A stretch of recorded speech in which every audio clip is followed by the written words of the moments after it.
सभी बच्चों को राम राम। और बच्चों कैसे हो? तो आज रहेगा एडवर्ब का लेक्चर नंबर 4। ठीक है, चलो दोस्तों, तो मैं क्वेश्चन लिख रहा हूं, इसका उत्तर आपको देना है। बच्चों मैंने लिखा ही इज माइजर, ही इज माइजर, और एक और लिखा सी इज वुमेन।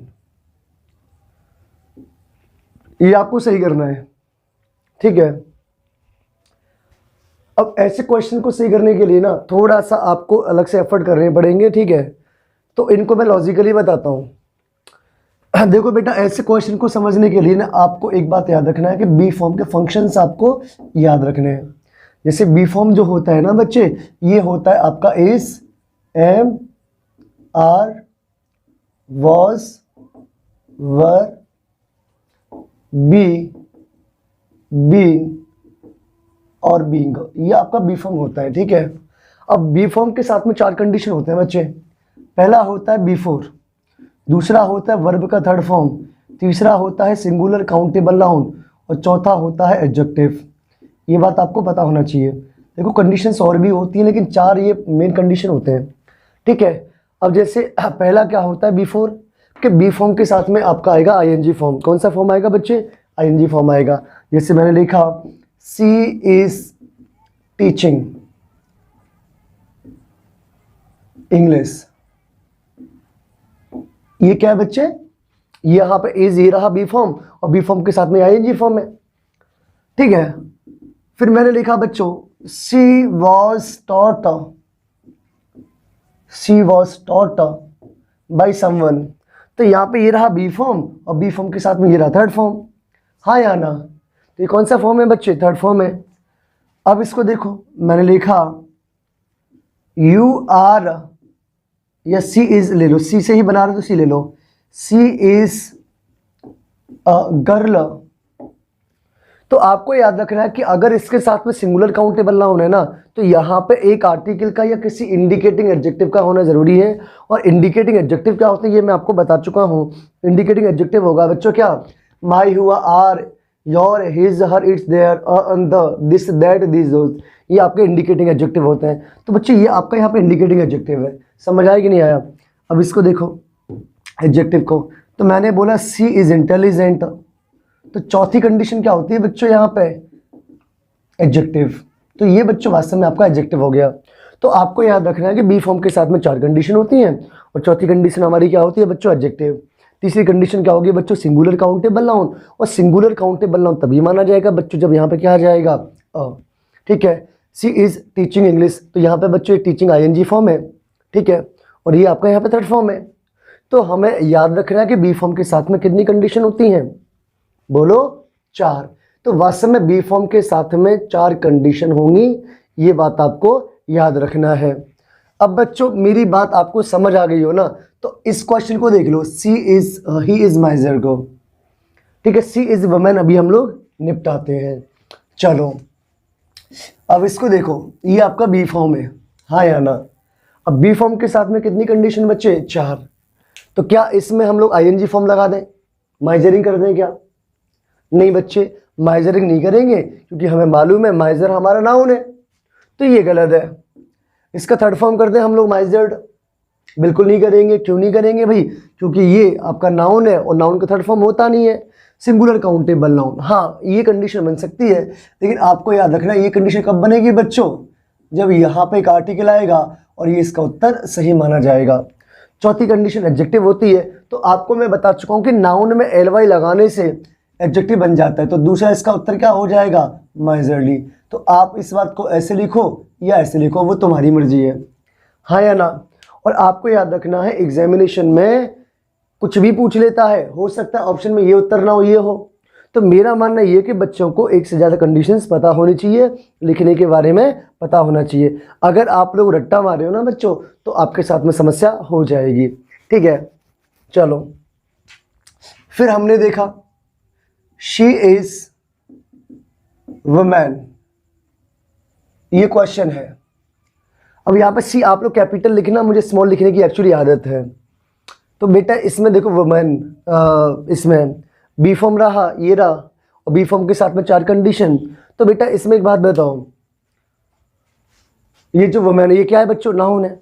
तो हमने देखा कि क्या यहाँ पे पहली कंडीशन अप्लाई हो पाएगी, तो आप लोग बोलोगे बिल्कुल नहीं होगी। क्यों नहीं होगी दोस्तों, क्योंकि हमें मालूम है ये जो हमारा एज है ना, ये एक्चुअल में अपने बाद में नाउन ले रहा है, और नाउन में आईएनजी फॉर्म आता नहीं है, तो पहली कंडीशन आपकी गलत हो गई।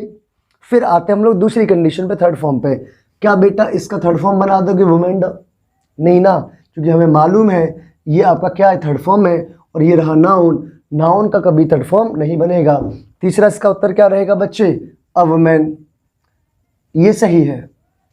और चौथा इसका उत्तर क्या रहेगा बच्चे, एडजेक्टिव बना लो। तो एडजेक्टिव कैसे बनाओगे, वुमेनली। अब बच्चों को लगता है कि सर हमने वुमेनली तो सुना नहीं है, तो बेटा नहीं सुना तो कोई समस्या नहीं है। आपको एक छोटी सी बात याद रखनी है कि जो वुमेनली है ना, इसका जो हिंदी मीन है वो होता है सी इज लाइक अ वुमेन।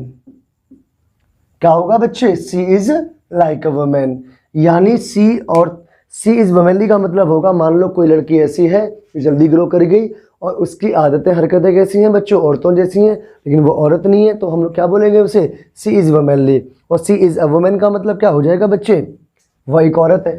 तो सी इज वुमेनली देखो या इसको ऐसे लिखो, दोनों का मतलब सेम है, हाँ या ना। और पेपर में यहाँ से कैसे पूछा जाता है वो भी समझते हैं हम लोग बच्चे। तो और आपसे पूछ लेगा ही इज अ माइजर मैन, ऐसे पूछ लेगा। अब क्या करोगे बच्चे, ये भी बहुत आसान है। हाँ राधे कृष्ण, देखो ये हमारा क्या है, आर्टिकल है, आर्टिकल के साथ में ये क्या है, नाउन है। अब आपको शायद ना पता हो, मैं पहले भी बता चुका हूं, एक बार फिर समझ लो कि किसी भी सेंटेंस में अगर नाउन आ रहा है ना, तो इसकी विशेषता बतलाता है बच्चों एडजेक्टिव। और अगर एडजेक्टिव आ रहा है, नाउन एडजेक्टिव आ रहा है, तो इन दोनों की यानी नाउन की विशेषता बतलाएगा एडजेक्टिव, और एडजेक्टिव की विशेषता कौन बतलाएगा बच्चों, एडवर्ब बतलाएगा। और इस एडवर्ब की विशेषता भी कौन बतलाएगा बच्चों, एडवर्ब बतलाएगा। ये सीरीज होता है, यानी नाउन पहले आएगा, फिर उसकी विशेषता बतलाने के लिए एडजेक्टिव उससे पहले आएगा, और नाउन प्लस एडजेक्टिव की विशेषता बतलाने के लिए, यानी इस एडजेक्टिव के लिए आप लोग एडवर्ब को पहले लगाओगे, मोस्टली ऐसा होता है। तो हमने देखा बच्चों ये क्या है हमारा, बी फॉर्म है, हाँ या ना। बी फॉर्म के बाद सिंगुलर काउंटेबल नाउन ये है, कोई समस्या नहीं, चौथी कंडीशन है। देखिए इसमें समस्या ये है कि ये रहा नाउन, और नाउन की विशेषता बतला रहे नाउन। अब एक छोटी सी बात बताओ कि क्या नाउन की विशेषता नाउन बतलाएगा, बोलो, तो बिल्कुल नहीं बतलाएगा। और अगर वास्तव में बिल्कुल नहीं बतलाएगा तो क्या करना पड़ेगा, मेजर, हाँ या ना। यानी इस बात को आप लोग कई तरीके से लिखोगे। इस बात को आप लोग लिख सकते हो, ही इज अ माइजर तो ठीक है, ही इज माइजरली तो ठीक है, या he is a miserly women, miserly man तो भी ठीक है। ठीक है, मैंने लिखा you are coward,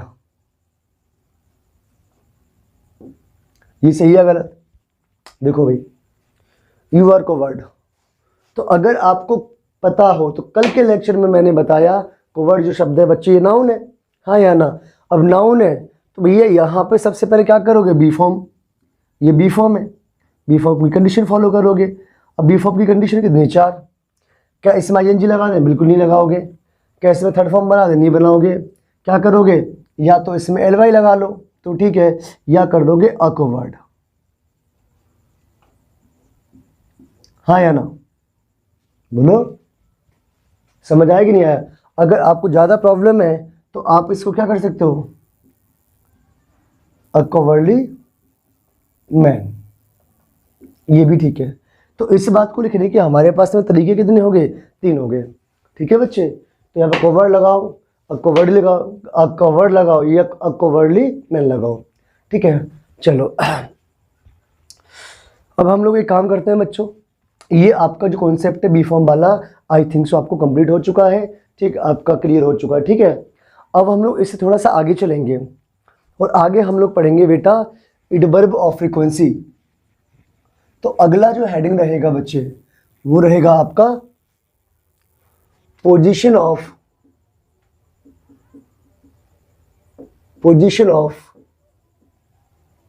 adverb of frequency.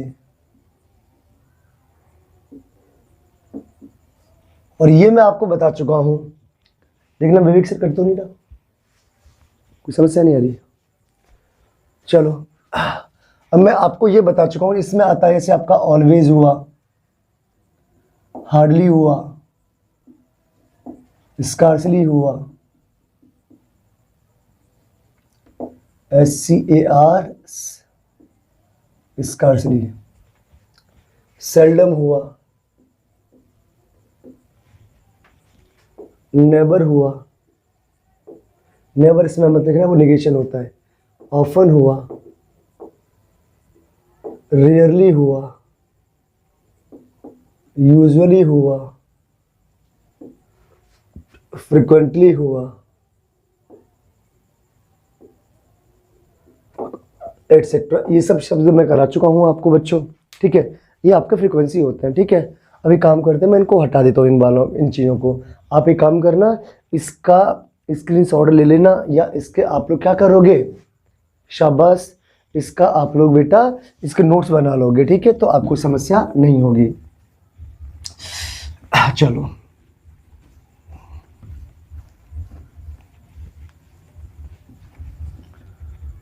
इन चीज़ों को नोट्स पक्का पक्का बना लेना गाइस, तभी कुछ हो पाएगा भला भला, वरना प्रॉब्लम रहेगी। और मेरे ऑफलाइन बच्चे जितने भी हैं वो इन चीज़ों को पहले ही सीख लिया करो, ठीक है। बाकी क्लास में मैं थोड़ा सा और एडवांस पढ़ाऊंगा इन चीज़ों को, ठीक है। क्लास में हम लोग थोड़ा सा और एडवांस जानेंगे इन चीज़ों को, ठीक है। यहाँ पे हम लोग क्या है, छोटी मोटी बातें ही सीख समझ रहे हैं, जिससे एयरफोर्स वाले बच्चों को समस्या ना हो। चलो दोस्तों, अब जैसे मैंने बोला सी always is letter,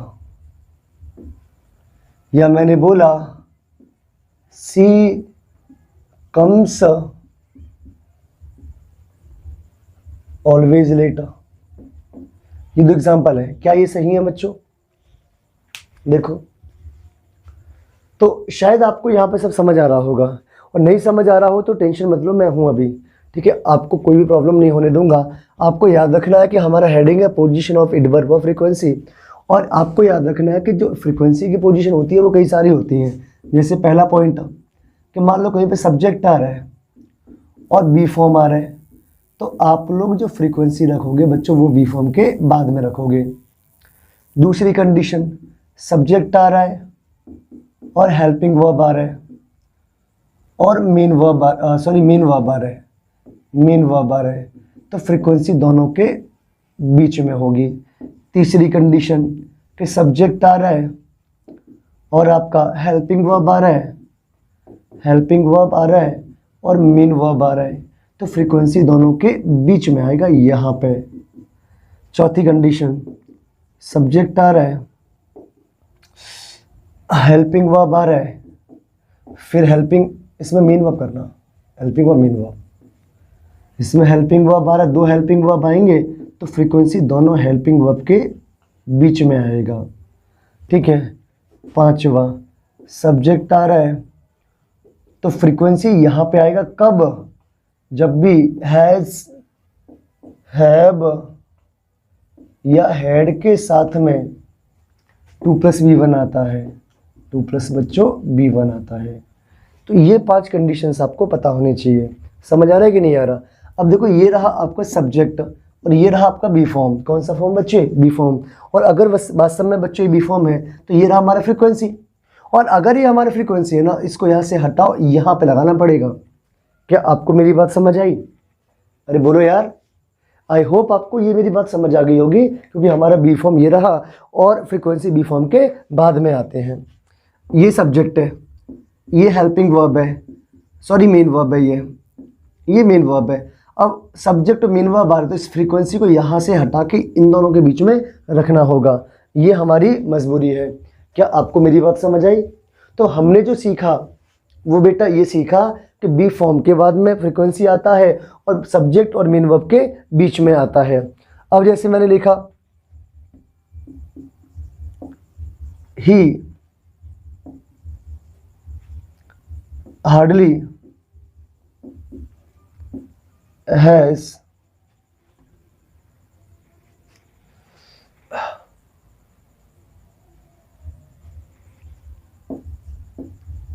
retain letter, उसने मुश्किल से एक पत्र लिखा है। तो ये रहा आपका सब्जेक्ट, ये रहा आपका हेल्पिंग वर्ब और ये रहा मेन वर्ब। अब मैं आपको पहले बता चुका हूँ कि सब्जेक्ट आए, हेल्पिंग वर्ब आए, मेन वर्ब आए, तो फ्रीक्वेंसी कहाँ पे आएगा? दोनों के बीच में। तो ये हेल्पिंग वर्ब है, ये मेन वर्ब है, तो फ्रीक्वेंसी आप लोग कहाँ पे लगाओगे? दोनों के बीच में। अब यहाँ पे आ जाएगा, ठीक है। अब समझते हैं कि ये कंडीशन कब बनेगी कि सर जब लगातार दो हेल्पिंग वर्ब आए। तो ये तो बहुत आसान है बच्चों, इसका पैसिव बना दो। तो आप इसका पैसिव बनाओगे, a letter has been written by him. अब बचा आपका क्या? फ्रीक्वेंसी। तो अब देख लो, ये सब्जेक्ट हो गया, ये हेल्पिंग वर्ब हो गया, ये हेल्पिंग वर्ब हो गया और ये मेन वर्ब हो गया। अब देखो ये हेल्पिंग वर्ब दो हैं, यहाँ पर रिटेन मेन वर्ब है, इसकी सहायता करने के लिए, इसके हेल्प करने के लिए दो वर्ब आए। अब ये जो हैज हेल्पिंग वर्ब आ रहा है, ये इस वर्ब को परफेक्ट फॉर्म में पहुंचाने की हेल्प कर रहा है। और ये जो बी फॉर्म आ रहा है, ये इस वर्ब को क्या बना रहा है? पैसिव फॉर्म, क्योंकि बी फॉर्म के साथ में थर्ड फॉर्म आएगा तो पैसिव माना जाता है। तो इस मेन वर्ब को हेल्प करने के लिए दो वर्ब आ रहे हैं, ये परफेक्ट फॉर्म में लेके जा रहे हैं इस वर्ब को और इसको पैसिव फॉर्म में लेके जा रहे हैं। तो यहाँ पे दो हेल्पिंग वर्ब आए। अब दो हेल्पिंग वर्ब आ रहे हैं ना बच्चों, तो ये जो फ्रीक्वेंसी है इन दोनों के बीच में आएगा, यहाँ पे। समझ आया कि नहीं आया? तो आपको शायद ये क्लास समझ आई होगी, तो उम्मीद करता हूं आपको इसमें कोई समस्या नहीं होगी। फिर भी समस्या हो तो टेंशन ना लें, आपका विजय धाकरे आपके साथ में है। आप मुझे कमेंट बॉक्स में कमेंट करके बताएं। और हाँ बच्चों, प्लीज़ आपसे रिक्वेस्ट है, प्लीज़ मेरे चैनल को सब्सक्राइब जरूर किया करें, मुझे बहुत खुशी होगी, ठीक है। और जितने भी मेरे ऑफलाइन स्टूडेंट्स हैं बच्चों, उनसे स्पेशली गुजारिश है, प्लीज़ आप लोग सपोर्ट करें और इसको ज़्यादा से ज़्यादा सब्सक्राइब मतलब शेयर करें, सब्सक्राइब करें प्लीज़, ठीक है। बाकी मैं आपके लिए 24 घंटे 24 आवर्स तैयार रहता हूँ। कोई भी समस्या हो मुझे कमेंट करके बताएं, उसमें मैं वीडियो पक्का बनाऊंगा, ठीक है। तो आज के लिए इतना बहुत है बच्चों। सभी को राम राम, जय हिंद, जय भारत, राधे राधे।